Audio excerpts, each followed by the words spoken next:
ยาปักลดน้ำหนักทำมาจากน้ำลายตัวเงินตัวทองจริงหรือเปล่าไม่ใช่ครับทำมาจากน้ำลายกลีอามอนสเตอร์หน้าตาคล้ายๆกันมีสัตวแพทย์สงสัยว่าทำไมสัตว์ชนิดนี้1 ปีกินอาหารแค่ 5-10 ครั้งเองแล้วก็อยู่ได้เขาก็เลยเอาน้ำลายของมันเนี่ยมาทดสอบดูผลิตยาตัวเนี้ยขึ้นมารักษาเบาหวานแล้วเรื่องของลดน้ำหนักเนี่ยค่อยตามมาทำให้กระเพาะอาหารขยับขยื่นช้าลงรู้สึกอิ่มนานมากขึ้นสิ่งที่น่ากลัวที่สุดก็คือซื้อยาพวกนี้เนี่ยทางอินเทอร์เน็ตมาใช้ด้วยตนเองก็มีผลข้างเคียงผะอืดผะอมท้องผูกบางเคสตับอ่อนอักเสบถ้าในครอบครัวของคุณมีประวัติมะเร็งต่อมไทรอยด์จะไม่อนุญาตใช้ยาลดน้ำหนักเลยครับหิวหรืออยากมันต่างกันไหมความอยากอาหารมันจะ specific มากของทอดของมันของหวานอยากกินอันนี้นะต้องได้กินทันทีทันใดไม่มีนะท้องร้องโคกคากเวลาที่เราหิวจริงเนี่ยตาลายหน้ามืดอาหารที่คุณไม่ชอบกินยังไงก็ยอมกินมันมีอาหารอะไรไหมที่คนคิดว่ากินแล้วดีแต่ทำให้คุณหิวง่ายกว่าเดิมที่หลายคนพลาดก็คือสวัสดีครับยินดีต้อนรับเข้าสู่ Doctor's Talk Podcast ที่หมอและผู้เชี่ยวชาญทางด้านสุขภาพจะมาพูดคุยประเด็นเรื่องสุขภาพต่างๆทางช่อง 06 อยู่กับผมหมอจิมมี่แพทย์ผู้เชี่ยวชาญทางด้านวิทยาศาสตร์ป้องกันและหมอเอมมี่แพทย์ผู้เชี่ยวชาญด้านวิทยาศาสตร์ป้องกันถ้าชอบคอนเทนต์สุขภาพแนวนี้ฝากกดไลค์ Subscribe เป็นกำลังใจให้หมอและทีมงานด้วยนะครับขอบคุณครับวันนี้เราจะมาพูดคุยเรื่องที่หลายคนยังสงสัยอยู่บางคนกินเท่าเดิมแต่หิวบ่อยขึ้นบางคนอยากกินนะแต่ไม่หิวเลยมันขึ้นกับฮอร์โมนครับฮอร์โมนความหิวกับฮอร์โมนความอิ่มมันแตกต่างกันยังไงช่วงนี้เนี่ยหลายคนสนใจมากเรื่องของปากกาลดน้ำหนักไอ้ปากกาตัวนี้เนี่ยมันทำงานเกี่ยวกับเรื่องของฮอร์โมนความหิวความอิ่มในร่างกายเราได้ยังไงแล้วหลังจากดู EP นี้จบหมอเชื่อว่าหลายคนจะเข้าใจมากขึ้นกลไกการทำงานความอิ่มความหิวในร่างกายของเราสำหรับบางคนที่ลดน้ำหนักยากเป็นเพราะอะไรแล้วคนที่ใช้ปากกาลดน้ำหนักเนี่ยมีข้อดีข้อเสียยังไงบ้างครับหมอเอมมี่เคยสงสัยไหมครับบางคนยังไม่ได้กินข้าวก็ไม่เห็นรู้สึกหิวเท่าไหร่กับการบางคนเนี่ยเพิ่งกินไปแล้วก็หิวอีกแล้วสรุปความหิวเนี่ยมันเกิดขึ้นได้ไงอะครับจริงๆต้องอธิบายให้ฟังก่อนว่าความหิวเนี่ยเกิดจากที่ว่าในกระเพาะอาหารเราอะไม่ค่อยมีอะไรถูกป่ะแล้วก็เกิดขึ้นอันหนึ่งก็คือกระเพาะอาหารว่างเนาะพอกระเพาะอาหารว่างกระเพาะอาหารมันก็จะเริ่มหลั่งฮอร์โมนตัวนึงชื่อว่าเกรลินออกมาซึ่งเกรลินเนี่ยถ้าให้เปรียบเปรยต้องบอกว่าเป็นเหมือนกองหน้าของทีมฟุตบอลเราถ้าเราพูดง่ายคือทีมฟุตบอลอาจจะแบ่งเป็น3พาร์ทเนาะกองหน้ากองกลางกองหลังกองหน้าก็คือบุกไปข้างหน้าทะยานไปข้างหน้ากองกลางก็คืออาจจะช่วยกองหน้ากับกองหลังส่วนกองหลังก็คือหยุดชะลอมาข้างหลังนิดนึงเนาะฉะนั้นตัวเกลินเดี๋ยวขอเปรียบเปรยว่าเป็นเหมือนของกองข้างหน้าเดี๋ยวจะเอาตุ๊กตาขึ้นมาก่อนนะคะเนาะโอเคอันนี้เปรียบเปรยเป็นของเกลินเนาะเกลินก็คือเป็นกองหน้าที่บอกว่าเมื่อกี้กระเพาะอาหารเราว่างแล้วมันก็ผลิตออกมาเจ้าหนูเกรเนี่ยคืออะไรก็คือพอมันผลิตจากที่กระเพาะอาหารเสร็จปุ๊บส่งสัญญาณไปที่สมองในไฮโปทาลามัสของเราไฮโปทาลามัสก็จะมีที่รับสัญญาณเกลินผลิตปุ๊บบอกเลยหิวฉันต้องการพลังงานเข้ามาเพื่อที่เราจะเป็นพลังงานได้เนาะซึ่งพอเกลินถูกสร้างขึ้นมาเนี่ยก็จะให้รู้สึกว่าฉันจะต้องเริ่มอยากกินละมันเริ่มหิวโหยน้ำตาลเริ่มดรอปลงฉะนั้นก็ต้องหาอะไรกินฉะนั้นอันนี้เป็นกลไกธรรมชาติของร่างกายบอกว่าถ้าเธอไม่มีอะไรแล้วนะในร่างกายจะเป็นต้องกินเพิ่มเติมเพื่อที่จะให้เรามีพลังงานในการสเปนในแต่ละวันให้ได้นี่จริงนะครับเนาะจริงเนี่ยเรื่องของการเปลี่ยนแปลงฮอร์โมนในร่างกายของเราแต่หลายคนงงหิวหรืออยากมันมีความแตกต่างกันนะครับเนาะบางคนเนี่ยถ้าเรารู้สึกหิวจริงๆมันคือการเปลี่ยนแปลงเขาเรียกว่าร่างกายของเรามันมีการเปลี่ยนแปลงแล้วกันเช่นอย่างหมอเอมมี่เวลาหิวร่างกายมีแสดงอาการยังไงบ้างครับบางคนก็จะมีปัญหาแบบหงุดหงิดเนาะแบบว่าอยากกินนู่นกินนี่อะไรอย่างเงี้ยแล้วก็บางคนก็อาจจะมีอาการรู้สึกปวดท้องหรือท้องคกค่าอย่างเงี้ยซึ่งเป็นสัญญาณทั่วๆไปสัญญาณแรกก็คือเมื่อไหร่ที่ร่างกายเรามีน้ำตาลน้อยน้ำตาลมันตกเนี่ยร่างกายมันต้องการแคลอรี่ต้องการอาหารร่างกายก็จะผลิตฮอร์โมนตัวนี้ถูกไหมครับส่งสัญญาณไปที่สมองอาการอื่นๆที่เราสามารถเจอได้ถ้าเราหิวจริงนะเราพูดถึงถ้าเราหิวจริงเนี่ยอย่างเช่นท้องร้องบางคนเนี่ยถ้ามันน้ำตาลตกมากๆตาลายหน้ามืดนะครับเนาะอันเนี้ยแปลว่าหิวจริงนะครับเวลาที่เราหิวจริงเนี่ยไม่ว่าอะไรอยู่ตรงหน้าของเราดื่มน้ำแปลว่าก็ยังหิวอยู่ถ้าแบบอาหารที่คุณไม่ชอบกินแล้วมาอยู่ข้างหน้าแล้วเวลาที่คุณหิวจริงคุณจะยอมกินไหมกินยังไงก็ยอมกินเพราะมันคือหิวจริงๆพอกินไปปุ๊บมันรู้สึกอิ่มคุณก็จะหยุดไปเองอันนี้เราเรียกว่ามันเกิดความหิวจริงๆที่ร่างกายต้องการแคลอรี่หรือพลังงานนั่นเองแต่คราวนี้เรามาดูเรื่องของความอยากคือภาษาอังกฤษเราเรียกว่า craving ความอยากกับความหิวมันต่างกันไหมต่างกันเนาะเพราะอย่างเช่นความอยากมันจะไม่มีนะท้องร้องโคกคากไม่มีแต่ความอยากมันเกิดจากได้หลายปัจจัยโดยเฉพาะเรื่องของสภาวะจิตใจเช่น เครียดอกหัก อกหัก เบื่อหน่ายโศกเศร้าเพราะฉะนั้นพวกนี้เนี่ยมันทำให้เกิดความอยากอาหารขึ้นมาได้แล้วอาหารส่วนมากที่อยากกินเป็นประเภทไหนครับของหวานของหวานของทอดของมันเพราะฉะนั้นเนี่ยมันก็จะไม่มานั่งกินสลัดผักมีใครอยากกินสลัดผักไหมไม่มีเวลาอกหักใช่ป่ะคงไม่อยากกินคนไม่อยากกินถูกไหมครับเพราะฉะนั้นหนึ่งอาหารมันจะ specific มากว่าอยากกินอันนี้นะต้องได้กินทันทีทันใดฉันอยากกินอันนี้เท่านั้นนะฉันอยากกินเค้กเท่านั้นนะแต่มันไม่มีอาการอื่นไม่มีนะตาลายไม่มีท้องร้องไม่มีนะครับแล้วพอกินสิ่งที่จะตามมาคือ1อยากกินอีกหรืออันที่2รู้สึกผิดเหมือนกินของหวานหรือกินของทอดไปแล้วเนี่ยมันเกิดแบบเฮ้ยทำไมฉันต้องกินเข้าไปนะครับเนาะเพราะฉะนั้นเนี่ยเราต้องแยกให้ได้ว่ามันหิวจริงๆที่ร่างกายต้องการพลังงานหรือเกิดจากเพราะความอยากของเราในร่างกายครับพอคราวนี้เรามาดูแล้วว่าความหิวกับความอยากมันแตกต่างกันยังไงแล้วตัวฮอร์โมนอะไรที่ทำให้เรารู้สึกอิ่มอะครับแน่นอนก็ต้องเป็นฮอร์โมนเกี่ยวกับเรื่องกองหลังมันมีตัวบุกไปแล้วก็ต้องมีตัวไม่ให้มันไปข้างหน้าใช่ไหมก็คือเรียกว่าเลปติน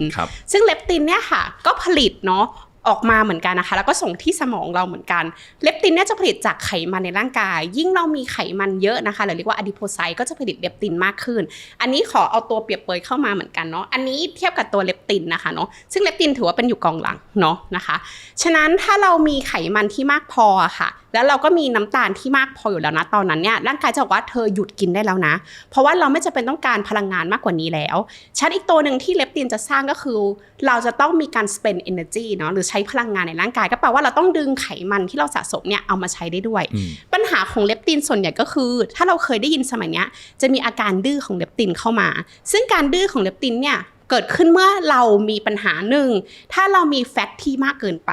ยิ่งเรามีแฟตมากขึ้นมันก็จะผลิตเลปตินได้มากขึ้นคราวนี้พอผลิตเลปตินได้มากเกินไปบางทีมันเริ่มส่งสัญญาณเข้าสู่สมองไม่ได้ดีเท่าที่ควรก็เลยไม่เห็นจะอิ่มเลยได้กินได้ต่อพวกนี้จะเกิดในคนที่มีภาวะอ้วนได้ง่ายนะคะหรือว่าคนที่มีปัญหาเช่นพวก PCOS เป็นต้นก็จะมีปัญหาดื้อเลปตินเนาะหรือกรณีที่2เหมือนกันนะคะที่เราพูดตัวเกรลินมาแล้วบางคนก็มีภาวะดื้อเกรลินได้เหมือนกันพอเกรลินลดลงเนี่ยเราไม่ควรที่จะรู้สึกว่าแบบหิวมากเกินไปแต่ว่ามันกลับดื้อว่าไม่ให้มันลดลงแล้วก็กำลังกินได้อยู่ดีฉะนั้นพวกนี้จะเป็นภาวะของคนที่อ้วนได้ง่ายนะคะที่ปัญหาเกี่ยวกับฮอร์โมนเหล่านี้เพราะฉะนั้นเนี่ยเรื่องเอาง่ายๆเลยเรื่องของความอิ่มความหิวในร่างกายของเรานะครับเนาะหิวก็คือเกรนินเป็นกองหน้าที่บุกส่งสัญญาณไปที่สมองบอกว่ากินได้แล้วฉันหิวเว้ยกินเว้ยนะครับส่วนกองหลังก็คือตัวเลปตินที่เป็นตัวยับยั้งแบบชะลอดาวช้านิดนึงอิ่มได้แล้วพอได้แล้วเพราะฉะนั้น2อันเนี้ยมันควรบาลานซ์ในร่างกายของเราถูกไหมครับแต่ในสำหรับคนบางคนนะครับถ้ามีกองหน้าเกรนินเยอะไปนะครับไม่ว่าจะเป็นปัจจัยต่างๆนานานะครับความเครียดอกหักเศร้ารักอะไรก็แล้วแต่นะครับเนาะตัวนี้อาจจะเยอะเกินไปพุ่งอย่างเดียวนะครับเนาะอันนี้ก็จะทำให้หิวกินตลอดเวลานะครับส่วนบางคนหรือถ้าด้านหลังเนี่ยกองหลังไม่ทำงานอย่างเมื่อกี้ที่หมอเอมบอกก็คือเกิดการดื้อต่อเลปตินเนี่ยก็จะทำให้กินเหมือนเดิมไม่รู้สึกอิ่มสักทีหรือในอีกแบบหนึ่งก็คือถ้าเป็นคนผอมเนาะตัวเลปตินทำงานดีไปก็จะไม่ค่อยหิวเหมือนกันก็จะทำให้อิ่มได้นานกว่าคนทั่วไปฉันก็เป็นข้อดีของคนกลุ่มนี้ฉันแล้วก็ต้องดูก่อนว่าฮอร์โมนของเราที่เราได้รับมาเนี่ย1มันผลิตพอไหม2มาทำงานได้มีประสิทธิภาพหรือว่า sensitivity ของมันดีหรือเปล่าคราวนี้เนี่ยในตัวของเลปตินที่บอกว่าเป็นตัวกองหลังเนาะตัวเลปตินจริงมันก็มีเพื่อนของมันเหมือนกันตัวเลปตินเนี่ยเพื่อนมันเรียกว่า GLP-1 ถ้า GLP-1 เราเคยได้ยินเนี่ยตัวนี้ค่อนข้างดังมากในช่วงนี้เพราะว่าเป็นเปปไทด์ที่เราสามารถมาทำยาเป็นปากกาลดน้ำหนักได้เนาะซึ่งเดี๋ยวนี้คนก็ชอบฉีดกันฉีดทุกวันหรือว่าบางคนอาจจะฉีดสัปดาห์ละ1ครั้งซึ่ง GLP-1 เนี่ยสร้างมาจาก L เซลล์ที่อยู่ในลำไส้เล็กตอนปลายหรือลำไส้ใหญ่ตอนบนเนาะพอมันผลิตอันนี้ขึ้นมาเนี่ยก็จะทำให้ร่างกายรู้สึกว่าลำไส้เริ่มเคลื่อนไหวได้ช้าลงรู้สึกอิ่มได้นานขึ้นเนาะรู้สึกไม่ค่อยอยากกินพอเราฉีดตัวนี้เข้าไปเนี่ยก็เลยรู้สึกว่าทำไมฉันแบบกินได้น้อยลงเนาะแล้วก็ทำให้ฉันได้น้ำหนักเนี่ยตัวลดลงด้วยก็เลยเป็นกองหลังขึ้นมาคราวนี้อยากถามหมอจิมมี่นิดนึงว่า GLP-1 เนี่ยมันมีกลไกการทำงานยังไงเพิ่มเติมปะอย่างเมื่อกี้เรื่องของความอิ่มคือกองหลังถูกไหมครับเดี๋ยวนี้เป็นตัว GLP-1 เป็นเพื่อนมันอีกตัวหนึ่งมาเสริมกองหลังนะครับเนาะเพราะฉะนั้นกองหลังตอนนี้ก็จะมี2ตัวแล้วก็คือเลปตินกับ GLP-1 นะครับเมื่อกี้หมอเอมี่บอกแล้วว่า GLP-1 ที่จริงในร่างกายเรามันผลิตเองอยู่แล้วเวลาที่เราเริ่มกินอาหารเข้าไปถูกไหมครับมันอยู่ที่ลำไส้เล็กส่วนล่างส่วนปลายนะครับแล้วก็อยู่ลำไส้ใหญ่ส่วนบนนะครับ GLP-1 ตัวนี้เนี่ยพออาหารมันไปถึงในร่างกายมันก็จะหลั่งออกมานะครับเนาะแต่การหลั่งของมัน เสี้ยวเดียวมันน้อยมากนะครับการหลั่งของมันเราเรียกว่าค่าhalf life ของมันหรือค่าครึ่งชีวิตของมันแค่ 2-3 นาทีเท่านั้นสั้นมากแต่สั้นมากแต่มันทำให้เราอิ่มนะครับหน้าที่ของมันเนี่ยเมื่อกี้หมอเอมี่บอกไปแล้วหน้าที่ของมันมีทั้งหมด3ตัวหลักๆด้วยกัน1มันทำให้ gastric emptying ช้าลงหมายความว่ากระเพาะอาหารขยับขยื่นช้าลงเพราะตัวมันเองไปบอกสมองว่าหยุดได้แล้วพอได้แล้วกินเยอะไปแล้วช้าๆหน่อยเพราะฉะนั้นมันก็จะทำให้กระเพาะอาหารขยับขยื่นอาหารเนี่ยค่อยๆเคลื่อนไปทีละนิดคุณก็เลยรู้สึกไม่ค่อยหิวอิ่มนานมากขึ้นอันนั้นคือตัวแรกอันที่2ก็คือเมื่อกี้บอกไปแล้วมันส่งสัญญาณไปที่สมองของเราบอกว่าหยุดกินได้แล้วนะครับและอันที่3ก็คือมันส่งสัญญาณไปที่เรื่องของอินซูลินนะครับให้จัดแจงพลังงานได้ดีมากขึ้นเพราะฉะนั้นเนี่ยมันกลไกของมันมีค่อนข้างเยอะมากแต่น่าเสียดายตรงที่ว่าร่างกายของเราเนี่ยพอมันมีเอนไซม์ GLP-1 ผลิตออกมามันมีตัวทำลายด้วยตัวทำลายเนี่ยมันเรียกว่า DPP-4 ทำให้พอเราผลิตออกมาปุ๊บแป๊บหนึ่งมีตัวทำลายย่อยนะครับเนาะบางคนก็เลยอาจจะยังไม่รู้สึกอิ่มซะด้วยซ้ำกินต่อแต่ยาที่หมอมีพูดมาเนี่ยยาปัจจุบันมันเรียกว่า GLP-1RA receptor agonist นะครับยาตัวนี้เนี่ยโดน DPP-4 เนี่ยทำลายไม่ได้มันก็เลยอยู่ในร่างกายของเรานานมากขึ้นนะครับในปัจจุบันเนี่ยยากลุ่ม GLP-1 เนี่ยก็เหมาะสำหรับคนไข้หลายๆคนละกันนะครับเนาะอันแรกก็คือคนไข้ที่เป็นโรคเบาหวานอยู่แล้วเรารู้อยู่แล้วว่าคนไข้ที่เป็นโรคเบาหวานพอใช้ยาชนิดนี้เนี่ยมันสามารถควบคุมน้ำตาลโดยเฉพาะ HbA1c คุมได้ดีมากขึ้นคือค่าน้ำตาลสะสมคุมได้ดีมากขึ้นอันที่2มันไม่ทำให้เกิดภาวะน้ำตาลตกหรือน้ำตาลต่ำนะครับแล้วก็ช่วยการทำงานของเบต้าเซลล์หรือว่าการทำงานของตับอ่อนได้ดีมากขึ้นนอกจากเรื่องของคนที่เป็นเบาหวานแล้วอันที่2คือคนที่มีภาวะโรคอ้วนนะครับต้องบอกก่อนว่าคนที่มีภาวะโรคอ้วนเนี่ยยาเนี่ยมันจะช่วยทำให้คุณลดน้ำหนักได้ถึง 10-15% ถ้าคุณปรับเปลี่ยนพฤติกรรมเน้นนะครับถ้าคุณปรับพฤติกรรมด้วยบางคนคือแบบปักอย่างเดียวไงซื้อมาอย่างเดียวแบบไม่ได้รู้ว่าต้องปรับเปลี่ยนยังไงนะครับเนาะน้ำหนักมันลดไหมมันลดแหละแต่มันไม่ใช่ 10-15% แล้วมาโทษว่ายามันไม่ดีไม่ใช่นะครับคุณไม่ยอมปรับเปลี่ยนพฤติกรรมนะครับอันที่2คือพอสำหรับคนที่เป็นภาวะโรคอ้วนเนี่ยนอกจากน้ำหนักลงแล้วมันช่วยทำให้คุณปรับเปลี่ยนพฤติกรรมคือหยุดการกินขนมจุกจิกของจุกจิกต่างๆนามันจะไม่มีการกินแล้วเพราะคุณรู้สึกอิ่มตลอดเวลานะครับส่วนอันที่3เนี่ยซึ่งดีไปมากกว่านั้นคือหลายคนอาจจะไม่รู้นะครับเรื่องของตัว GLP-1 เนี่ยมันช่วยเรื่องของหลอดเลือดและหัวใจคือ1มันทำให้ค่าไขมันในเลือดเนี่ยลดลงอันที่2ทำให้ความดันลดลงนะครับการไหลเวียนของหลอดเลือดดีมากขึ้นและอันสุดท้ายเรื่องของสมองนะครับมันป้องกันการเป็นอัลไซเมอร์นะครับแล้วก็ทำให้ความจำในร่างกายในสมองของเราดีมากขึ้นซะด้วยซ้ำเพราะฉะนั้นเนี่ยประโยชน์ของ GLP-1 มันค่อนข้างเยอะเลยทีเดียวนะครับไม่ใช่แค่เรื่องของการลดน้ำหนักหรือคนเบาหวานเท่านั้นนะครับแต่มันส่งเสริมเรื่องสุขภาพอื่นๆด้วยครับพูดง่ายๆก็คือสามารถช่วยในเรื่องของ metabolic syndrome ได้เนาะนะคะแต่เมื่อกี้เราพูดถึงเรื่องของประโยชน์ละเนาะคราวนี้ก็มีผลข้างเคียงของ GLP-1 เหมือนกันผลข้างเคียงของ GLP-1 ที่เจอได้บ่อยๆเนี่ยอย่างที่หมอจิมมี่บอกไปก็คือ1มันทำให้เรารู้สึกว่าการขยับเขยื้อนของลำไส้หรือกระเพาะอาหารช้าลงฉันคนไข้ส่วนใหญ่ที่ฉีดไปเนี่ยก็จะเริ่มมีปัญหาขึ้นไส้อาเจียนจังเลยอย่างเงี้ยรู้สึกผะอืดผะอมเนาะนะคะอันนี้เป็นเจอได้บ่อยๆอันที่1อันที่2ที่เจอได้ส่วนใหญ่ก็คือเรื่องของท้องผูกเพราะว่าลำไส้เนี่ยพอมันเคลื่อนไหวช้าก็ไม่ใช่แค่ลำไส้เล็กใช่ไหมไม่ใช่แค่กระเพาะมันหมดเลยเนาะฉันคนไข้ส่วนใหญ่ก็คือเริ่มท้องผูกแล้วฉันถ้าเรามีปัญหาตรงนี้ค่ะอาจจะต้องมีการเอ็กซ์ไซส์ขยับเคลื่อนร่างกายให้มากขึ้นเนาะแล้วกินน้ำให้มากขึ้นนะคะอันนี้ที่เจอได้นะคะอันที่3นี่ที่ทุกคนควรจะตรวจก่อนใช้ไม่ใช่ว่าอุ๊ยฉันอยากผอมฉันปักได้เลยเนาะมันก็ไม่ได้เพราะว่าอะไรมีงานวิจัยออกมาชัดเจนว่าถ้าคุณนะคะมีปัญหาเรื่องของไทรอยด์อยู่แล้วเนาะหรือมีความสุ่มเสี่ยงนะคะที่จะเป็นมะเร็งไทรอยด์เนาะต้องเช็คให้ดีก่อนเพราะว่าการใช้ยากลุ่มนี้เนี่ยจะเพิ่มความเสี่ยงของการเป็นมะเร็งไทรอยด์บางชนิดได้แล้วเราก็เคยเจอจริงๆด้วยเนาะว่าคนไข้ที่ใช้มาเจอเป็นมะเร็งไทรอยด์นะคะฉะนั้นอันนี้ตรวจให้ดีก่อนนะคะเนาะถัดมานะคะแน่นอนมันก็จะมีปัญหาที่ว่า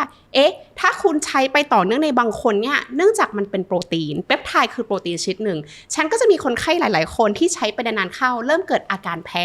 เพราะคุณปักพุงตัวเองทุกวันเนาะโดนเนื้อตัวเองทุกวันแล้วที่สำคัญมันจะมีการเพิ่มปริมาณยาในทุกๆเดือนด้วยนะคะฉะนั้นพอคุณเพิ่มปริมาณยาไปเยอะๆ คนบางคนจากเริ่มไม่แพ้ก็เริ่มแพ้มากขึ้นเริ่มเจ็บเริ่มอะไรต่างๆบางคนหนักๆแพ้ฉับพลันเลยก็มีเนาะฉะนั้นอันนี้ก็ต้องดูในการของคุณหมอว่าควรจะใช้ต่อไหมถูกไหมคะเสร็จแล้วเนี่ยบางคนก็อาจจะเจอได้ในบางเคสก็คือทำให้ตับอ่อนอักเสบก็เจอเนาะอาจจะมีเป็นกอสโตนอะไรอย่างนี้นะคะเกิดขึ้นได้เนาะฉะนั้นการใช้ยาเหล่านี้ค่ะควรจะอยู่ในควบคุมของคุณหมอเพราะว่าถ้าเราเกิดอะไรขึ้นแล้วเนี่ยจะเป็นต้องหยุดใช้หรือว่าสมมติว่าใช้โอเคแล้วจะค่อยๆถอยยายังไงเหมือนกันเพราะฉะนั้นเนี่ยผลข้างเคียงมันเกิดได้อยู่แล้วแหละนะครับลองปรึกษาแพทย์ดูนะครับเนาะว่าผลข้างเคียงเมื่อกี้ที่หมอยังไม่บอกมาเรื่องท้องอืดแน่นท้องเสียมันเกิดขึ้นได้หมดนะครับแต่อันเนี้ยปกติแล้วมันจะค่อยๆดีขึ้นเองหลังจากที่คุณร่างกายคุณปรับตัวแล้วนะครับแต่มันจะอาจจะเกิดได้ทุกๆครั้งที่มีการปรับโดสสูงมากขึ้นนะครับแต่ผลข้างเคียงที่เจอแบบอาจจะเจอหนักก็อย่างเช่นค่าตับอ่อนอักเสบนะครับหรือว่านิ่วในถุงน้ำดี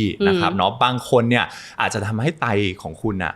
มีการทำงานหนักมากขึ้นแต่อันนี้ส่วนมากอาจจะเกิดเป็นเพราะว่าคุณอาจจะดื่มน้ำน้อยนะครับเนาะหรือว่ามีแบบคลื่นไส้อาเจียนตลอดเวลาเป็นผลข้างเคียงทำให้ไตของคุณทำงานหนักมากขึ้นเพราะฉะนั้นต้องระมัดระวังแต่สิ่งที่หมอเอ็มบอกไปแล้วเมื่อกี้เน้นย้ำเลยนะครับเรื่องของถ้าคุณในครอบครัวของคุณมีประวัตินะครับเรื่องของมะเร็งต่อมไทรอยด์นะครับโดยเฉพาะมะเร็งที่เราเรียกว่า medullary นะครับเนาะหรือ C cell นะครับเพราะฉะนั้นเนี่ยกลุ่มพวกนี้เราจะไม่อนุญาตในการใช้ยาลดน้ำหนักเลยครับคราวนี้เนี่ยมันก็มีหลายคนไข้หลายคนก็บอกว่าการใช้ปากกาลดน้ำหนักเนี่ยมันมหัศจรรย์มากเลยฉีดปุ๊บน้ำหนักลงทันทีแต่ก็มีบางคนบอกว่าฉีดปุ๊บเนี่ยเดี๋ยวมันก็โยโย่ไม่เห็นจะลงจริงเลยคราวนี้ก็ต้องถามก่อนว่าการใช้ปากกาลดน้ำหนักเนี่ยมันช่วยทำให้เราผอมจริงหรือเปล่าก็ต้องบอกว่ายาลดน้ำหนักอ่ะมันมีกลไกของตัวมันอยู่แล้วที่เป็นตัว GLP-1 ถูกไหมครับที่เราอธิบายมาเนี่ยเพราะฉะนั้นเนี่ยยาเนี่ยมันทำหน้าที่ของมันอยู่แล้วแต่สิ่งที่สำคัญที่สุดคือคุณได้ปรับเปลี่ยนพฤติกรรมของคุณหรือเปล่านะครับปรับเปลี่ยนเรื่องของอาหารการกินนะครับเนาะหรือการออกกำลังกายหรือเปล่าเอาง่ายๆครับสำหรับคนที่ใช้ยาประเภทนี้เนี่ยเราจะมีคำแนะนำเราเรียกว่า meal MEAL นะครับ meal คือ muscle maintenance หมายความว่าคนที่เริ่มใช้ยาเนี่ยมันลดทั้งไขมันและกล้ามเนื้อของคุณด้วยนะครับเพราะฉะนั้นสิ่งสำคัญคือคุณต้องเมนเทนหรือสร้างมัสเซลไปด้วยนะครับการที่จะสร้างมัสเซลได้แน่นอนคือเรื่องของการออกกำลังกายนะครับการออกกำลังกายแบบเวทเทรนนิ่งหรือการออกกำลังกายแบบแรงต้านนะครับอันที่2ก็คือการกินโปรตีนให้ถึงเราเคยแนะนำไปแล้วนะครับเพราะว่าโปรตีนต้องกินยังไงเฉลี่ยง่ายๆ1 กรัมต่อน้ำหนักตัวต่อวันหรือต้องมากกว่านั้นนะครับเพราะฉะนั้น M คือมัสเซลนะครับต้องเสริมสร้างกล้ามเนื้อหรือเมนเทนกล้ามเนื้อที่อยู่ในร่างกายนะครับอันที่2ก็คือ E นะครับ E คือ energy balance E หมายความว่าแน่นอนพอคุณใช้ยาไปแล้วคุณจะหิวน้อยลงแต่ไม่ได้หมายความว่าคุณไปกินของทอดของมันปิ้งย่างของหวานได้คุณใช้ยาลดน้ำหนักแต่คุณไปกินแบบเดิมก็ไม่ได้คุณต้องเปลี่ยนพฤติกรรมการกินของคุณบางคนอาจจะมีผลข้างเคียงของยาเนาะไม่ว่าจะเป็นคลื่นไส้อาเจียนกรดไหลย้อนถ้าคุณเป็นกรดไหลย้อนก็อาจจะกินมื้อห่างมากขึ้นซอยบ่อยมากขึ้นงดของทอดของมันของปิ้งของย่างถูกไหมครับและกินอาหารสดหรืออาหารที่ดีต่อสุขภาพของคุณนะครับสุดท้ายแล้วเนี่ยก็คือเรื่องของ carry in carry out อยู่แล้วว่าวันหนึ่งเนี่ยคุณที่อาหารกินเข้าไปต้องเป็นอาหารที่ดีต่อสุขภาพไม่ว่าจะเป็นโปรตีนผักผลไม้แป้งแล้วก็น้ำมันที่ดีนะครับตัวต่อมาคือ A นะครับ A คือ avoid effect นะครับพยายามหลีกเลี่ยงอาหารที่มันไม่ดีต่อสุขภาพละกันนะครับถ้าคุณมีเรื่องของผลข้างเคียงของยาไม่ว่าจะเป็นคลื่นไส้อาเจียนกรดไหลย้อนก็พยายามหลีกอาหารที่มันเผ็ดนะครับน้อยอาหารที่ของทอดต่างๆที่ไม่ดีต่อสุขภาพเครื่องดื่มแอลกอฮอล์เนี่ยไม่ต้องกินไม่ต้องดื่มแล้วนะคุณอุตส่าห์จะลดน้ำหนักจะไปดื่มแอลกอฮอล์ทำไมถูกไหมครับและอันสุดท้ายคือตัว L นะครับ L คือ liquid intake หมายความว่าน้ำต่อวันเนี่ยคุณก็ควรกินควรดื่มประมาณ 2-3 ลิตรต่อวันนะครับ MEAL meal นะครับสุดท้ายแล้วรวมไปกับเรื่องของการออกกำลังกายนะครับการออกกำลังกายก็เรื่องของการออกกำลังกายแบบแรงต้านนะครับประมาณ 2-3 ครั้งต่อสัปดาห์และคาร์ดิโอครับ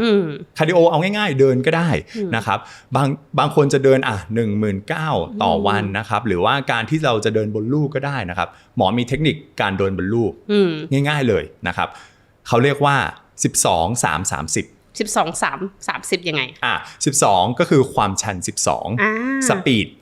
30นาที3ครั้งต่อสัปดาห์จบแค่นี้เลย12-3-30ถ้าคุณทำได้เนี่ย1เรื่องของระบบการเผาผลาญหลอดเลือดหัวใจเพราะว่า12มันยากมากนะมันชันมากนะเรื่องของการสูบฉีดหลอดเลือดก็ค่อนข้างดีด้วยมีการขยับของร่างกายการขยับของลำไส้นะครับ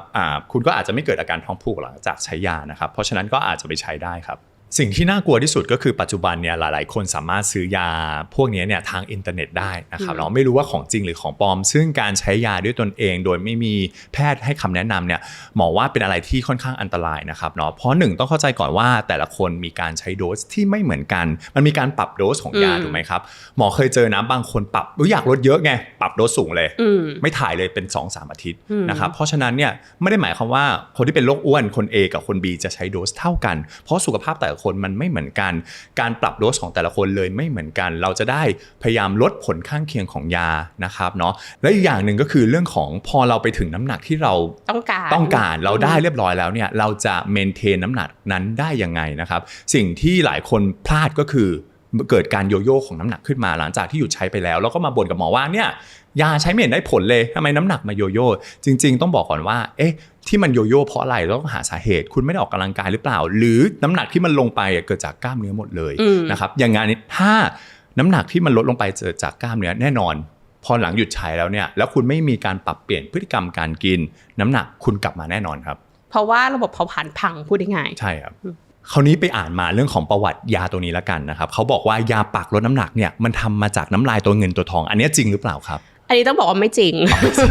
ต้องบอกก่อนว่าตัวเงินตัวทองบ้านเราอ่ะมันเป็นสัตว์เลื้อยคลานชนิดนึงที่อยู่ในบ้านเราแต่ว่าตัวไอที่ GLP-1 ที่มันทำเป็นปากกาลดน้ำหนักเนี่ยทำมาจากน้ำลายของตัว Glia Monster ซึ่งตัว Glia Monster นั่น The Gila Monster เนี่ยอยู่ในทวีปอเมริกาเหนือแล้วก็เม็กซิโกแถบนั้นหน้าตาคล้ายๆกันแต่ว่าฟันยาวกว่าแล้วก็น้ำลายมีพิษกัดเราตายนะคะเนาะประเด็นคืออันเนี้ยต้องบอกก่อนว่า GLP-1 เนี่ยถูกค้นพบตั้งแต่ปี 1980 ก่อนเนาะอย่างที่หมอจิมมี่พูดไปว่าคือค้นพบปุ๊บเนี่ยแล้วก็มันอยู่ได้แค่ 1-2 นาทีหายไปละก็เลยไม่สามารถทำยาได้คราวนี้ก็เลยมีสัตวแพทย์เนาะมาดูในตัวกีฬามอนสเตอร์นี่แหละเขาก็เลยสงสัยว่าทำไมสัตว์ชนิดนี้เนาะมันมีน้ำลายแล้วน้ำลายมันแบบมีพิษในการแบบว่าฆ่าสิ่งอื่นๆด้วยแล้วก็ตัวมันเองก็ไม่ได้กินอาหารเยอะบางตัวเนี่ยภายใน1ปีกินอาหารแค่ 5-10 ครั้งเองแล้วก็อยู่ได้เขาก็เลยสงสัยเขาก็เลยเอาน้ำลายของมันเนี่ยมาทดสอบดูเนาะเมื่อประมาณปี 90 ก็พบว่าน้ำลายของมันเนี่ยมีสารที่ชื่อว่าเฮกซิดินตัวเฮกซิดินตัวนี้ค่ะก็คือหน้าตาคล้ายๆ GLP-1 เราประมาณ 50-53% แต่พอฉีดเข้าไปในร่างกายคนแล้วเนี่ยสามารถอยู่ได้เป็น2 ชั่วโมงเลย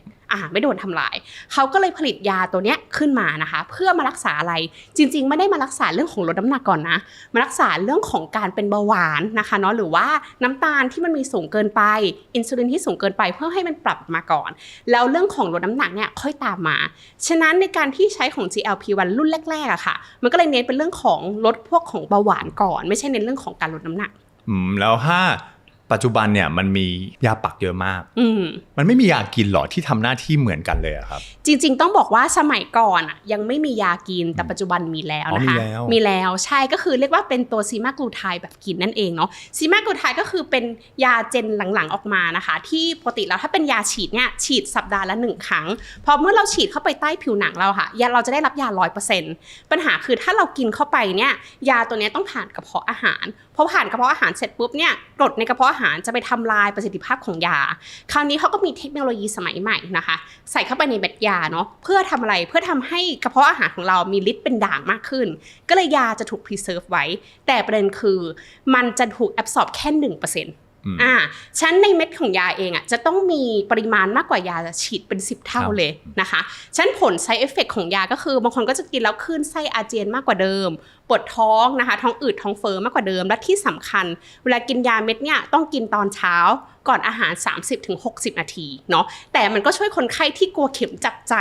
นะคะเพราะบางคนกลัวเข็มมากจริงไม่สามารถฉีดได้ก็จะเป็นต้องใช้ยากินเหล่านี้คราวนี้เนี่ยยาปักลดน้ำหนักมาแล้วก็พูดถึง GLP-1 กันมานานแล้วเนาะมาเยอะมากแล้วคราวนี้อยากจะรู้ว่าปัจจุบันนี้มันมีเปปไทด์ตัวอื่นๆไหมที่เราสามารถฉีดแล้วช่วยลดน้ำหนักได้จริงๆก็ต้องบอกว่าปัจจุบันที่ได้รับรองนะครับน้องก็จะมีตัว GLP-1 นะครับ GLP-1 เนี่ยก็เป็นยาเราเรียกว่าขอเป็นรุ่นเก่าละกันนะครับที่ผลิตมานานแล้วมีประสิทธิภาพในการลดน้ำหนัก 10-15% แต่ผลข้างเคียงเยอะมากนะครับคราวนี้มีเจนใหม่มาแล้วเจนใหม่มาเนี่ยก็คือมียาอยู่ในนั้น2 ตัวด้วยกันนะครับ1มี GLP-1 เหมือนเดิมเป็นเบสเดิมมีกองหลังเหมือนเดิมแล้วแต่คราวนี้มีเพิ่มก็คือกองกลางนั่นเองนะครับในในทีมพวกเรามีกองกลางเข้ามาช่วยนะครับกองกลางเข้ามาช่วยเนี่ยขอเรียกเลยตัวแรกเรียกว่า GIP กองกลางมันดียังไงกองกลางเหมือนเป็นตัวช่วยที่ทำให้เร่งระบบการเผาผลาญจัดแจงพลังงานได้ดีกว่าเดิมเพราะฉะนั้นแน่นอนพอเจนใหม่เนี่ยการลดน้ำหนักประสิทธิภาพดีกว่าเดิมได้ขึ้นประมาณ 15-20% ส่วนอันที่2ก็คือผลข้างเคียงน้อยกว่าเดิมอีกแล้วก็ฉีดอาทิตย์ละครั้งเหมือนเดิมนะครับตัว GIP เนี่ยที่เป็นตัวกองกลางเนี่ยหลักๆเนี่ยมันทำหน้าที่3อย่างด้วยกันนะครับ1กระตุ้นอินซูลินนะครับจัดแจงพลังงานที่กินเข้ามาได้ดีมากขึ้นอันที่2ก็คือเรื่องของไขมันจัดแจงไขมันในร่างกายสั่งเลยกินเข้ามาปุ๊บไปอยู่ตรงไหนทำงานยังไงและอันที่3เหมือนอันแรกนะครับก็คือไปที่สมองของเราแล้วบอกว่าหยุดกินได้แล้วอิ่มแล้วนะครับตัวนี้นะครับในร่างกายเราจริงๆก็มีผลิตเองเหมือนกันนะครับปกติผลิตอยู่ที่ K เซลล์ตรงลำไส้ส่วนต้นในร่างกายของเรานะครับก็จะทำให้ยารุ่นใหม่ดีกว่ารุ่นเก่าแน่นอนนะครับผลข้างเคียงน้อยกว่าและประสิทธิภาพในการลดน้ำหนักได้ดีมากยิ่งขึ้นนะครับในปัจจุบันเนี่ยถ้าเราดูในอินเทอร์เน็ตออนไลน์คนส่วนมากนะครับก็จะมาใช้ยารุ่นใหม่ตัวนี้นะครับเราเรียกว่า Tirzepatide คราวนี้ในอนาคต advance ไปอีกนะครับเนาะมันก็จะมียารุ่น3นะครับซึ่งในอนาคตเนาะนะครับแต่ตอนนี้ในการทดลองเนี่ยเริ่มมีการใช้แล้วนะครับเจน3ก็จะมีกองกลางอีกตัวหนึ่งเพิ่มขึ้นมาเราเรียกว่า GCG หรือกูคากอนนั่นเองนะครับตัวนี้ดีเข้าไปอีกยังไงก็คือเรื่องของมันช่วยเผาผลาญพลังงานเลยนะครับหน้าที่ของมันก็คือจัดการเรื่องการเผาผลาญไขมันที่อยู่หน้าท้องและไขมันที่อยู่ด้านในนะครับและนอกเหนือจากนั้นช่วยทำให้เรารักษากล้ามเนื้อของเราไว้ได้เมื่อกี้หมอเอมมี่บอกไปแล้วว่าเจน1เนี่ยเรื่องของการลดน้ำหนักดีแต่มันอาจจะลดจากทั้งไขมันและกล้ามเนื้อนะครับเนาะแต่ถ้าเป็นเจนใหม่ล่าสุดในอนาคตเนี่ยรอก่อนแล้วกันนะครับเนาะมันจะทำให้เผาผลาญไขมันนะครับและทำให้กล้ามเนื้อของคุณเมนเทนได้ดีมากขึ้นครับแต่ว่าอันนี้อย่างที่บอกก็คือยังอยู่ในการทดลองเนาะยังหาซื้อไม่ได้แต่ไปอ่านในเปเปอร์เนี่ยเลท่าทูไทม์มีอีกอันนึงเนาะที่เป็นผลเอฟเฟกต์ดีมากๆเลยก็คือการ preserve muscle mass นะคะก็คือเป็นผลจากไอตัวกลูคากอนนี่แหละนอกจากที่ทำให้เราเนี่ยสามารถเบิร์นแฟตได้ดีแล้วมันยังทำให้ร่างกายเราสามารถสร้างกล้ามเนื้อได้มากขึ้นกว่าเก่าด้วยนะคะแต่ว่าอย่างที่บอกก็คือยังไม่รับรองจากอย.นะคะรอก่อนนะคะยังอยู่ใน clinical trial อยู่คราวนี้เรามาพูดถึงเรื่องของยาหมดแล้วถ้าเราไม่อยากใช้ยาล่ะหมอเอมมี่คือร่างกายของเราหรืออาหารการกินของเราจริงๆแล้วเราสามารถผลิต GLP-1 เองขึ้นมาได้ไหมครับจริงๆก็ต้องบอกว่าได้อย่างที่เราบอกกันไปแล้วเนี่ยว่าตัว GLP-1 เนี่ยผลิตในที่2ที่ของร่างกายถูกไหมคะ1ผลิตที่ลำไส้เล็กตอนปลายนะคะกับ2ลำไส้ใหญ่ตอนบนเนาะเรียกว่าตัว L cell นะคะเนาะฉะนั้นถ้าเรา1มีการกินอาหารที่ดีที่เหมาะสมนะคะก็จะทำให้ตัว L cell ของเราเนี่ยผลิตได้ดีอะไรบ้างที่เรียกว่าดีนะคะ1แน่นอนต้องมีไฟเบอร์นะคะไฟเบอร์ที่สำคัญมากๆเรียกว่า soluble fiber soluble fiber ก็คือกากใยที่มันละลายไปในน้ำนะคะเช่นถ้าเรากินมะละกอเนี่ยมันจะมีตัวหนึ่งที่เป็น insoluble ก็คือขับออกที่กลายเป็นอุจจาระกับอีกตัวหนึ่งที่มันละลายเข้าไปในน้ำนะคะอะไรที่มีละลายในน้ำเยอะที่สุดจะเป็นพวกตระกูลถั่วเลนทิลถั่วดำถั่วแดงจะมีอันนี้เยอะมากๆเมื่อเรากิน soluble fiber เข้าไปมันเหมือนจะเป็นเมือกไปเคลือบนะคะเป็นเจลไปเคลือบในกระเพาะอาหารเนาะก็จะทำให้อาหารต่างๆถูกดูดซึมได้ช้าลงนะคะเนาะอันที่2แน่นอนนะคะเนาะการระดับการกินอาหารนะคะเนาะ1กินพวกไฟเบอร์ก่อน2กินโปรตีนกับกู๊ดแฟตก่อนนะคะเมื่อเรากินโปรตีนกับกู๊ดแฟตนะมีงานวิจัยชัดเจนมากเช่นถ้าคุณกินเวย์โปรตีนนะคะหรือกินไข่เนี่ยก่อนกินอาหารชนิดอื่นประมาณ 5-10 นาทีเนี่ยจะทำให้การผลิตน้ำตาลในเลือดลดลงอย่างชัดเจนนะคะเนาะฉะนั้นการที่คุณกินโปรตีนเนี่ยกับกู๊ดแฟตก็สามารถช่วยทำให้การผลิต GLP-1 เกิดขึ้นได้นะคะแล้วก็สุดท้ายแน่นอนกินแป้งอันสุดท้ายแต่ก่อนที่จะกินแป้งเนี่ยให้คุณมั่นใจอันหนึ่งนะว่าคุณต้องมี fermented food ก่อน fermented food ก็คือไม่ว่าจะเป็นโยเกิร์ตที่ดีกิมจิที่ดีเนตโตะที่ดีเพราะถ้าคุณมีพวกแบคทีเรียที่ดีเหล่านี้เข้าไปค่ะมันจะทำให้ร่างกายคุณเนี่ยสามารถผลิต GLP-1 ได้มากขึ้นเหมือนกันและสุดท้ายสุดที่ขาดไม่ได้เลยก็คือการเคี้ยวเนาะถ้าเรามีการเคี้ยวอาหารที่ค่อยๆเคี้ยวช้าๆไม่ใช่กินปุ๊บหายไปหมดเลยนะคะเนาะโดยที่แบบกลืนเลยไม่ต้องเคี้ยวเนี่ยการที่กว่ามันจะส่งสัญญาณว่า GLP-1 ผลิตแล้วมันช้ากินเข้าไปนึกกว่าจะผลิตออกมา20นาทีฉะนั้นถ้าคุณค่อยๆเคี้ยวทีละคำด้วยอะไรด้วยอย่างเงี้ยมันก็จะทำให้ร่างกายรู้สึกว่าอิ่มได้นานมากขึ้นฉะนั้นการเคี้ยวก็เป็นอะไรที่สำคัญเหมือนกันฟังดูแล้วเนี่ยจริงๆเราสามารถเลือกอาหารที่ไปกระตุ้นฮอร์โมนความอิ่มในร่างกายของเราหมอเคยเจอนะครับหลายคนเนี่ยพยายามดูแลสุขภาพก็ไปซื้ออาหารที่เขาเคลมว่า พื่อสุขภาพเนี่ยอย่างเช่นยกตัวอย่างนะครับโยเกิร์ต low fat นะครับเนาะกินเข้าไปเพื่อทำให้อิ่มมากขึ้นแต่จริงๆแล้วเนี่ยอาหารสุขภาพบางอย่างพอเรากินไปแล้วกลับทำให้เราหิวมากกว่าเดิมอันนี้จริงหรือเปล่าครับอันนี้จริงเลยนะคะเนาะก็มีอาหารสุขภาพหลายอย่างที่คนคิดว่ากินแล้วดีแต่จริงๆแล้วเนี่ยอาจจะทำให้คุณหิวง่ายกว่าเดิมเนาะเช่นอย่างที่เมื่อกี้หมอจิมมี่บอกว่าเกี่ยวกับเรื่องของโยเกิร์ตเนาะโยเกิร์ตมันก็จะมีสูตรแบบ1สูตรธรรมดา2สูตร low fat หรือว่าไขมันต่ำใช่ไหม3สูตรแบบกรีกโยเกิร์ตนะคะหรือว่าที่มีแบบว่าโปรตีนสูงนิดนึงคราวนี้เรามาดูก่อนว่าสูตรธรรมดาเนี่ยกับสูตรที่เขาเป็น low fat มันแตกต่างกันยังไงคำว่าเป็น low fat หมายถึงว่าเขาเอาไขมันในโยเกิร์ตออกหรือไขมันในนมออกเนาะพอมันเอาไขมันในนมออกปุ๊บปัญหาคือความอร่อยความมันหายไปพอความอร่อยความมันหายไปแทนที่ด้วยอะไรแทนที่ด้วยน้ำตาลจ้าใส่น้ำตาลเพิ่มเพื่อทำให้มันอร่อยคราวนี้ก็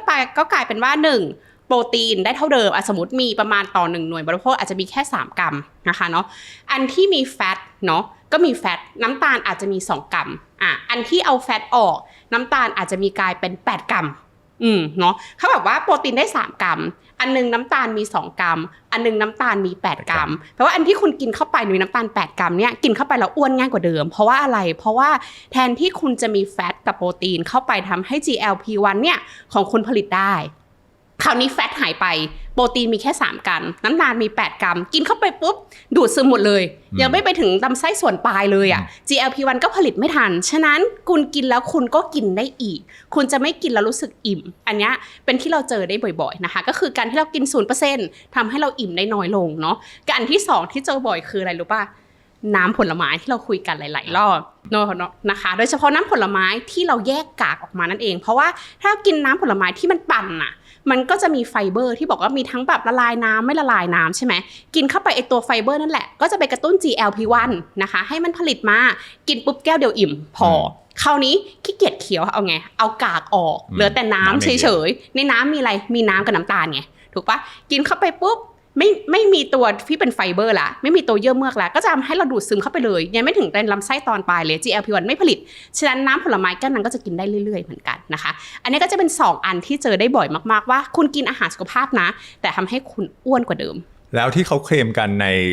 ที่เขาขายในท้องตลาดไม่ว่าจะเป็นนมโปรตีนสูงหรือโยเกิร์ตที่เป็นโปรตีนสูงสรุปแล้วเนี่ยโปรตีนมันสูงจริงหรือเปล่าครับคุณก็ต้องอ่านฉลากให้เป็นว่าที่คุณกินเข้าไปเนี่ยมันมีโปรตีนสูงที่จริงๆหรือเปล่าเนาะอันดับแรกก็คือต้องอ่านก่อนว่าต่อ1หน่วยบริโภคสมมติว่าเรากินนมโปรตีนละกันนะคะเอาง่ายๆว่าต่อ1หน่วยบริโภคสมมติว่า100ซีซีมีโปรตีนกี่กรัมบางขวด100ซีซีมีโปรตีน30กรัมบางตัว100ซีซีมีโปรตีนแค่10กรัมฉันแค่10กรัมก็มีโปรตีนน้อยกว่าอยู่แล้วอันนี้อันที่1เนาะอันที่2นอกจากดูเรื่องโปรตีนก็ต้องดูเรื่องของค่าน้ำตาลด้วยนะคะว่าในนั้นน่ะเขาใส่น้ำตาลแอดออนไหมบางอันบอกว่าไม่ใส่น้ำตาลเลยนะ 0% แต่อาจจะมีคาร์บไงใช่ป่ะถ้ามันมีคาร์บเยอะอย่างเงี้ยก็จะทำให้คุณได้แป้งเยอะแต่อีกอันนึงบอกว่าฉันไม่ได้ใส่น้ำตาลเลยนะแล้วก็มีคาร์บน้อยด้วยนะคะหรือว่ามันมีแป้งน้อยของมันเองเนาะอันนี้คุณกินเข้าไปคุณก็จะได้โปรตีนเน้นๆนะคะซึ่งก็ต้องอันนี้ก็ค่อนข้างที่จะเหมาะกับคนไข้มากกว่าคราวนี้เนี่ยจากที่เราพูดมาทั้งหมดไม่ว่าจะเป็นโปรตีนกับน้ำผลไม้แล้วเนี่ยมันมีอาหารอะไรไหมประมาณ5อาหารสุขภาพเนี่ยสามารถที่ทำให้คนคิดว่ากินแล้วจะลดน้ำหนักแต่จริงๆแล้วทำให้น้ำหนักไม่ลดจริงๆเนี่ยขอ5ตัวก่อนละกันนะครับเนาะตัวแรกก็คือถั่วหลากหลายชนิดเลยจริงๆถั่วมันดีต่อสุขภาพนะครับแต่มันขึ้นกับปริมาณและการปรุงของถั่วนั้นนะครับเนาะถ้าไปร้านสะดวกซื้อเนี่ยถั่วมันมีหลายรสเลยเนาะรสต้มยำกุ้งรสบาร์บีคิวรสอะไรก็ไม่รู้วาซาบิถูกไหมครับผงชูรสหมดเลยนะเพราะฉะนั้นสิ่งที่สำคัญคือดูปริมาณนะครับเนาะจริงๆเรื่องของ1ออนซ์นะครับ1ออนซ์คือประมาณ28กรัมนะ28กรัมเนี่ยมันให้แคลอรี่ประมาณ200แคลอรี่ก็เนี่ยถือว่าพอแล้วนะครับแต่บางคนกินไงเป็นถุงใหญ่ถุงนึงเลยหรือถ้วยนึงเลยอันนี้เนี่ยแคลอรี่ยิ่งสูงเลย700ถึง800แคลอรี่เลยเพราะฉะนั้นถั่วเนี่ยมันก็มีแคลอรี่เหมือนกันนะครับ1คือเรื่องของปริมาณอันที่2คือดูส่วนผสมหน่อยไม่ใช่ว่า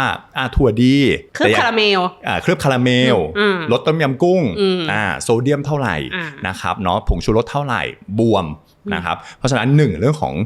ถั่วหลากหลายชนิดนะครับก็กินอะไรที่แบบโรสติดเฉยๆนะครับไม่ใส่เกลือไม่ใส่ผงชูรสอะไรอย่างเงี้ยนะครับแล้วก็กินปริมาณ1ฝ่ามือจับง่ายๆก็ได้ครับนะเพียงพอแล้วต่อวันนะครับอันที่2พวกแกรโนล่าก็คือแบบพวกธัญพืชอัดเป็นแท่งๆเนาะหลายคนบอกอุ๊ยกินทดแทนเป็นอาหารเช้านะครับเนาะถามว่ามันได้ถั่วได้ธัญพืชไหมได้ แต่รู้ไหมว่าไอ้ที่มันติดกันมันติดกันเพราะอะไรเพราะน้ำตาลและน้ำผึ้งถูกต้อง เพราะมันมีความหวานมันมีน้ำเชื่อมมันมีน้ำผึ้งอยู่ในนั้นนะครับเนาะถ้าคุณกินแบบ5ซอง6ซองโอ้โหน้ำตาลเยอะนะครับแกนูล่าแท่งๆทั้งหลายเนี่ยถึงแม้มันจะมีคุณค่าทางอาหารเรื่องของธัญพืชจริงๆแต่อย่าลืมนะครับเรื่องของคาราเมลหรือว่าเรื่องของน้ำตาลที่มันใส่เข้ามาที่มันเพิ่มความหวานเข้าไปเนี่ยก็อาจจะทำให้น้ำตาลในร่างกายของสูงคุณมากขึ้นนะครับอันที่3ผลไม้อบแห้งหลายคนเข้าใจไงผลไม้ดีต่อสุขภาพนะครับเนาะดีต่อสุขภาพคือผลไม้สดแล้วก็ไม่หวานด้วยแล้วก็ไม่หวานนะครับไม่ใช่ผลไม้แปรรูปนะครับไม่ใช่ผลไม้แห้งผลไม้ทอดกล้วยทอดอย่างเงี้ยเป็นต้นหรือผลไม้พวกผลไม้ดองนะครับพวกนี้ค่าน้ำตาลมันเปลี่ยนไปหมดเลยนะครับทำให้ค่าน้ำตาลดัชนีน้ำตาลเนี่ยถ้าเทียบกันกินกล้วยน้ำว้า1 ลูกกับกล้วยปิ้งอะไรอย่างเงี้ยนะครับกล้วยปิ้งยังไงค่าน้ำตาลก็สูงมากกว่านะครับอันที่4ก็เมื่อกี้หมอเอมี่พูดไปแล้วก็คือเรื่องของสมูทตี้นะครับน้ำผลไม้ต่างๆน้ำผลไม้ที่ไม่มีกากอันนี้แย่ที่สุดน้ำตาลอย่างเดียวนะครับแต่สมูทตี้ที่คุณไปสั่งตามร้านต่างๆคุณรู้เปล่าว่าเขาใส่อะไรเข้าไปนะครับเนาะเขาใส่พีนัทบัตเตอร์เข้าไปหรือเปล่าเขาใส่นมเขาใส่ครีมเขาใส่อะไรเข้าไปเพราะฉะนั้นเนี่ยถ้าคุณจะไปสั่งสมูทตี้จริงๆคุณก็ต้องดูเนาะว่าสัดส่วนแต่ละอย่างที่เขาใส่เข้าไปเนี่ยมันมีอะไรบ้างมันโอเคหรือเปล่าไฟเบอร์นะครับมีใส่น้ำตาลเพิ่มน้ำเชื่อมเพิ่มเข้าไปหรือเปล่าเพราะฉะนั้นก็พยายามหลีกเลี่ยงพวกนี้ออกมาส่วนอันสุดท้ายนะครับเนาะก็คือพวกขนมผักกรอบนะครับเนาะก็คือหลายคนอยากกินผักไงแต่ไม่ชอบกินของสดถูกไหมครับก็จะไปเลือกกินแบบที่เป็นขนมที่เขาอบแห้งมาแล้วนะครับแต่ต้องใจกับว่าไอ้อบแห้งของเขาเนี่ยเขาก็ปรุงเรื่องของเกลือรสชาติเข้าไปนะครับเนาะหรือน้ำมันต่างๆเข้าไปเพราะฉะนั้นเนี่ยการที่คุณจะได้ใยอาหารหรือคุณค่าทางอาหารจากพวกผักอบกรอบต่างๆเนี่ยจริงๆเนี่ยมันได้น้อยมากนะครับเนาะถ้าจริงๆเป็นไปได้เนี่ยก็อยากให้กินอาหารสดมากกว่านะครับอาหารที่มีคุณภาพต่อร่างกายเราสุดท้ายแล้วเนี่ยมันขึ้นกับปริมาณนะครับก็กินปริมาณที่มันเหมาะสมนะครับไม่ใช่ว่าอันเนี้ยดีต่อสุขภาพกินมันทั้งวันเลยนะครับอันที่2ก็กินอะไรที่มันผสมมีการปรุงน้อยที่สุดนะครับเมื่อกี้หมอเอมี่บอกไปแล้วกรีกโยเกิร์ตก็ปรุงน้อยที่สุดถ้าเทียบกับโยเกิร์ตอื่นๆนะครับอันที่3ก็คือการกินของสดการกินของสดเนี่ยยังไงก็ดีกว่าสิ่งที่มนุษย์ทำขึ้นมานะครับไม่ว่าจะเป็นการอบแห้งหรือว่าการ process อื่นๆนะครับคราวนี้นอกเหนือจากอาหารที่เรากินแล้วเนี่ยปัจจัยอื่นที่ทำให้เราหิวหรืออยากกินมากขึ้นหนึ่งก็คือเรื่องของความเครียดนั่นเองยิ่งเครียดยิ่งกินอันนี้จริงหรือเปล่าครับอันนี้จริงมากๆเลยเพราะว่าอะไรรู้ป่ะเพราะเราเริ่มเครียดเนี่ยร่างกายสวิตช์โหมดทันทีเนาะกลายเป็นโหมดบอกว่าฉันต้อง survive หรือฉันต้องรอดนะคะก็เป็น fight and flight ละเนาะคราวนี้เป็นโหมดเนี้ยมันน่ากลัวตรงที่ไหนรู้ป่ะตรงที่บอกว่ามันไม่ได้ขึ้นอยู่แล้วว่า energy เธอพอหรือไม่พอนะเพียงแต่ว่าฉันต้องรอดพอฉันต้องรอดเนี่ยร่างกายบอกว่าฉันต้องการพลังงานเพิ่มอย่างรวดเร็วพอต้องการเพิ่มอย่างรวดเร็วอาหารอะไรที่กินแล้วเพิ่มพลังงานได้เร็วที่สุดแป้งหรือของทอดของมันใช่ฉันเมื่อไหร่ก็ตามที่เราเครียดเนี่ยอาหารที่เราอยากจะกินเนี่ยจะไม่ใช่ผักจะไม่ใช่สลัดละมันต้องเป็นแป้งเช่นเป็นพวกมันฝรั่งอย่างนี้เนาะหรือเป็นอะไรที่เป็นของทอดที่กินง่ายๆเพราะเมื่อเรากินไปปุ๊บร่างกายเราเนี่ยสามารถย่อยแป้งได้อย่างรวดเร็วก็จะทำให้เราได้พลังงานที่เราสามารถไปวิ่งได้ทันทีนะคะหรือว่าเราสามารถกระโดดได้สูงๆเลยหนีไฟไหม้อะไรอย่างเงี้ยฉะนั้นอันนี้เป็นร่างกายที่ร่างกายเราถูกสร้างมาแบบนี้กันที่2พอร่างกายเรามีพลังงานมากขึ้นเนี่ยแล้วน้ำตาลสูงร่างกายทำยังไงรู้ป่ะร่างกายเราก็จะเปลี่ยนน้ำตาลเหล่านั้นให้กลายเป็นสะสมกลายเป็นรูปแบบของแฟตนะคะหรือพลังงานฉะนั้นก็แปลว่าคุณเนี่ยจะค่อยๆสะสมพอกพูนไขมันบริเวณหน้าท้องมากขึ้นเรื่อยๆเนาะนะคะฉะนั้นคนที่เครียดโดยส่วนใหญ่ก็จะลงพุงมากขึ้นเรื่อยๆแล้วเมื่อคุณสะสมเป็นไขมันร่างกายก็บอกว่าน้ำตาลต่ำนี่กินใหม่แล้วก็จะหิวใหม่มันก็จะกลายเป็นวงจรอย่างเงี้ยนะคะว่าเมื่อคุณยิ่งเครียดคุณก็ยิ่งกินคุณยิ่งกินคุณก็ยิ่งหิวนะคะฉะนั้นก็เป็นวงจรที่มันไม่ค่อยโอเคเท่าไหร่นอกจากคุณจะสามารถลดความเครียดตรงนี้ได้อันนี้อีกอันนึงไปอ่านงานวิจัยมาเขาบอกว่าเวลาที่เราโมโหแล้วก็เครียดรู้ไหมว่าเราคนส่วนมากชอบกินอาหารประเภทไหนไม่ให้กินแป้งเหรอมันก็จะกินอาหารที่กรอบกรอบเพราะมันต้องการเคี้ยวมันเหมือนได้ระบายเขาอย่างเงี้ยนะครับเนาะมันก็ความเคี้ยวแต่นอกเหนือจากนั้นแล้วเนี่ยที่เครียดและโมโห1ต้องการกินอะไรที่มันเหนียวที่มันกรอบถูกไหมครับหลังจากนั้นจะต้องต่อด้วยของหวานเพราะของหวานทำให้คามดาวนั่นเองนะครับเนาะแต่นอกจากเรื่องของความเครียดแล้วมันก็มีอีก1ปัจจัยนะครับที่ทำให้เพิ่มความอยากอาหารได้ก็คือเรื่องของการนอนนั่นเองคราวนี้เขาพบว่าคนที่นอนน้อยเนี่ยจะเพิ่มความหิวได้ถึง 24% เลยทีเดียวปัจจัยก็คือเรื่องของการนอนนั่นเองนะครับการนอนเนี่ย1คนที่นอนน้อยนะครับร่างกายจะผลิต เกรนินมากขึ้น กองหน้าก องหน้า หิวตลอดเวลา เวลา เลยส่งสัญญาณตลอดเวลาไปที่สมองตลอดเวลาจะหิวตลอดเวลากองหลังเลปตินไม่ทำงานนะครับอันที่สองสมองเหมือนกันนะครับเรื่องของไฮโปทาลามัสนะครับสมองข้างในตรงกลางนะครับเนาะมันจะมีความต้องการอยากได้รางวัลนะครับ reward system นะครับอยากหิวอยากเติมอะไรเพื่อมีความสุขเพราะฉันนอนน้อยฉันอยากหาอะไรความสุขเข้าไปก็จะกินมากขึ้นมากกว่าเดิมนะครับอันที่3แน่นอนคนที่นอนน้อยหมายความว่าคุณตื่นมากระยะเวลาการตื่นมากขึ้นระยะเวลาการตื่นมากขึ้นคุณก็กินมากขึ้นนะครับบางคนอาจจะต้องหาอะไรกินเพื่อทำให้ตัวเองตื่นในการทำงานต่างๆนานานะครับแล้วอาหารที่ทำให้คุณตื่นเนี่ยมันก็มีส่วนมากเป็นไม่กี่อย่างน้ำตาลอยู่แล้วนะครับน้ำตาลกาแฟอะไรต่างๆนะครับและอันสุดท้ายก็คือคนที่นอนน้อยแน่นอนพลังงานนอนไม่เพียงพอตื่นมาไม่สดชื่นคนพวกนี้ก็จะไม่ออกกำลังกายนะครับพอไม่ออกกำลังกายกินมากขึ้นระยะเวลามากขึ้นฮอร์โมนความหิวมากขึ้นก็จะทบต่อเรื่องของน้ำหนักตัวครับแล้วสุดท้ายก็จะทำให้ฮอร์โมนคอร์ติซอลเพิ่มขึ้นอีกอยู่ดีฟังดูแล้วความหิวเนี่ยมันไม่ได้ขึ้นกับเรื่องของความตั้งใจอย่างเดียวแต่มันเกิดจากหลายปัจจัยมากไม่ว่าจะเป็นความเครียดการนอนการออกกำลังกายต่างๆนานาหมอเอมมี่อยากแนะนำสำหรับคนที่ต้องการลดน้ำหนักหรือใช้ยาลดน้ำหนักอยู่เนี่ยเขาต้องปรับเปลี่ยนพฤติกรรมยังไงเพื่อทำให้การลดน้ำหนักและควบคุมความหิวได้ดีมากขึ้นครับอันดับแรกเลยอย่างที่หมอจิมมี่พูดไปเมื่อกี้ก็คือคุณภาพของการนอนนะคะเนาะก็คือการนอนปกติเราบอกว่าต้องนอนให้ได้8ชั่วโมงแต่ว่าของหมอก็ขอให้ดูคุณภาพหน่อยละกันว่า deep sleep ของคุณนะคะแต่ละคืนก็คือความหลับลึกเนี่ยต้องได้ประมาณสัก1.5 ชั่วโมงนะคะถึง2ชั่วโมงต่อคืนเพราะถ้าสมมติว่าคุณหลับได้8ชั่วโมงก็จริงแต่ว่าคุณไม่ได้ deep sleep ที่มากพอเนี่ยคุณก็จะซ่อมแซมตัวเองได้ไม่ดีนะคะฉะนั้นอันที่1หลับต้องดีก่อนนะคะเนาะอันที่2เรื่องความเครียดเนาะนะคะฉะนั้นถ้าคุณมีอะไรเครียดก็ต้องไปผ่อนคลายซะไม่ว่าจะเป็นการออกกำลังกายนะคะไปมีฮ็อบบี้นะคะหรืองานอดิเรกอะไรก็ได้ที่คุณชอบเพื่อจะจัดการความเครียดเมื่อคุณจัดการความเครียดได้ดีฮอร์โมนคุณคอร์ติซอลคุณก็จะดีคุณก็จะไม่ค่อยแบบหิวแบบว่าความอยากก็จะลดลงนะคะเนาะอันที่3คือคุณภาพของการกินอาหารเอาง่ายเลยขออาหารที่เป็นอาหารจริงๆไม่ใช่อาหาร process นะคะเนาะอันนี้อันที่1ก่อนในเรื่องของอาหารอันดับที่2อย่างที่เราบอกว่าการกินอาหาร1กินพวกไฟเบอร์ก่อนพวกผักก่อน2ค่อยกินโปรตีนและกิน good fat หรือไขมันที่ดีเช่นน้ำมันโอลิฟออยล์อะไรต่างๆและอันที่3กินแป้งสุดท้ายเลยอันนี้สำคัญมากๆนะคะบวกกับเคี้ยวเอื้องนิดนึงหรือเคี้ยวช้าถ้าคุณกินอาหารดีเคี้ยวช้าๆเนี่ยก็จะทำให้คุณได้ผลิต GLP-1 เยอะขึ้นแล้วเนาะนะคะส่วนอันสุดท้ายแน่นอนก็คือการออกกำลังกายถูกปะเพราะว่าถ้าเราไม่ขยับเขยื้อนร่างกายเลยเราก็จะไม่ค่อยได้ใช้พลังงานคนก็จะไม่สามารถมีกล้ามเนื้อที่ดีที่จะควบคุมปริมาณการเผาผลาญของร่างกายได้การออกกำลังกายไม่ว่าจะเป็นการทำ resistance training หรือ weight training เองนะคะ 2-3 ครั้งต่อสัปดาห์ที่หมอจะมีพูดไปแล้วเนาะแล้วก็2ต้องมีคาร์ดิโอนิดๆหน่อยๆนะคะบวกกับการมีบาลานซ์แล้วก็ยืดเพิ่มเติมนะคะก็สามารถทำให้เราสามารถลดน้ำหนักได้มีประสิทธิภาพบวกกับการใช้ยาหรือจะไม่ใช้ยาก็ได้สำหรับคนที่ปักยาอยู่อะไรต่างๆเนี่ยถ้าคิดว่าตัวเองปักแล้วทำไมแบบผลมันไม่มีนะครับทำไมลดน้ำหนักมันได้เนี่ยก็อยากให้ลองไปปรึกษาแพทย์ดูแล้วกันว่าปัญหาจริงๆแล้วมันไม่ได้เกิดกับที่ยาหรอกนะครับเนาะอาจจะมีอะไรบางอย่างในร่างกายของเราที่มันแฝงอยู่นะครับไปแก้ตรงนั้นด้วยอย่าลืมนะครับว่าการปรับเปลี่ยนพฤติกรรมเป็นอะไรที่สำคัญที่สุดเมื่อคุณใช้ยาตัวนี้ครับและนี่คือรายการ Doctor Talk Podcast ที่หมอและผู้เชี่ยวชาญทางด้านสุขภาพมาพูดคุยประเด็นเรื่องสุขภาพต่างๆถ้าชอบคอนเทนต์แนวนี้ฝากกดไลค์ Subscribe เป็นกำลังใจให้หมอด้วยนะครับสวัสดีครับสวัสดีค่ะ